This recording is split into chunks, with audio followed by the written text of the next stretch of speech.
অভিযোগকারী এখন অভিযুক্ত। আরজিকর হাসপাতালে আর্থিক দুর্নীতিতে আক্তার আলীর নামে চার্জশিট জমা করেছে সিবিআই। এই ঘটনায় আক্তার আলীকে আলিপুর আদালতে হাজিরা দিতে বলা হলেও তিনি বারবার তা প্রত্যাখ্যান করেছেন বলে দাবি আইনজীবী সঞ্জয় দাশগুপ্তের।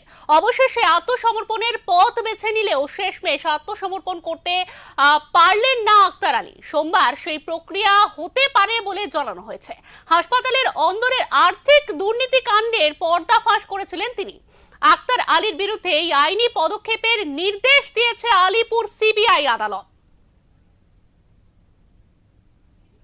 হলেও এটা রেয়ার ঘটনা যে অভিযোগকারী অভিযুক্ত এবং অভিযোগকারী আলটিমেটলি তাকে ওয়ারেন্ট ফেস করতে হচ্ছে।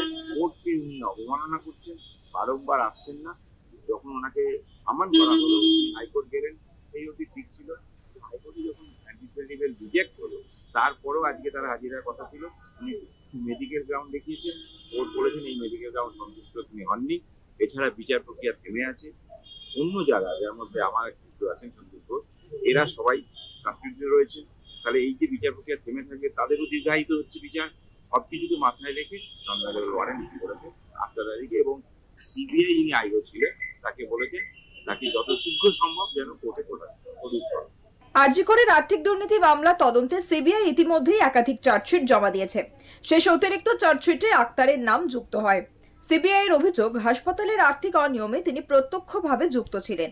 শুক্রবার আলিপুর আদালতে আক্তারের আইনজীবী দাবি করেন তার মক্কেল অসুস্থ এবং হাসপাতালে চিকিৎসাধীন, সেই কারণেই আদালতে হাজিরা দিতে পারছেন না। সিবিআই এর চার্জশিটে আরও দাবি করা রয়েছে, সন্দীপ ঘোষের আগেই আক্তার আরজিকর হাসপাতালের সঙ্গে যুক্ত ছিলেন এবং আর্থিক অনিয়মে সক্রিয় ভূমিকা পালন করেছিলেন। গত বছর হাসপাতালে মহিলা ডাক্তার ধর্ষণ ও খুনের প্রেক্ষাপটে হাসপাতালের আর্থিক দুর্নীতি সামনে আনেন তিনি, কিন্তু নিজের যোগসূত্র এড়িয়ে যাওয়ার চেষ্টা করছিলেন বলে দাবি তদন্তকারীদের। কিন্তু সমস্ত অভিযোগ অস্বীকার করে আক্তার আলী বলেছেন নির্বাচনের আগে তাকে ফাঁসানো হয়েছে। এটা সামনে ইলেকশন চক্রান্ত করে আমাকে করা হয়েছে, যে সেকশনে আমাকে কোনো রকম যদি আমি বেল পাই তাহলে যারা জেল খাটছে তারা বেল পেয়ে যাবে। আরজি করে দুর্নীতি কারাপশনের সঙ্গে আমার কোনো রিলেশন নেই। আমার যে সূত্র পেয়েছিল 2020-তে, আমি একটা বন্ধু কাছ থেকে ধরুন ধার নিয়েছিলাম, তাকে ধার শোধও করেছিলাম, তাকে ওরা ইউটিলাইজ করেছে অস্ত্র হিসাবে। আমি এটাই বলবো, আমি ল অ্যাবাইডিং লোক, রায় দিয়েছে আমি কোর্টে সারেন্ডার করব। আমি তো এই দেশের মানুষ, আমি তো চলে বা পালিয়ে যাব না। আমি একটা যোদ্ধা, আমি একটা প্রতিবাদী মানুষ। ঠিক আছে, কোর্টের রায় মেনে আমি সারেন্ডার করবো, আমি আমার ডিফেন্সের জন্য লড়বো। ব্যুরো রিপোর্ট, ওঙ্কার বাংলা।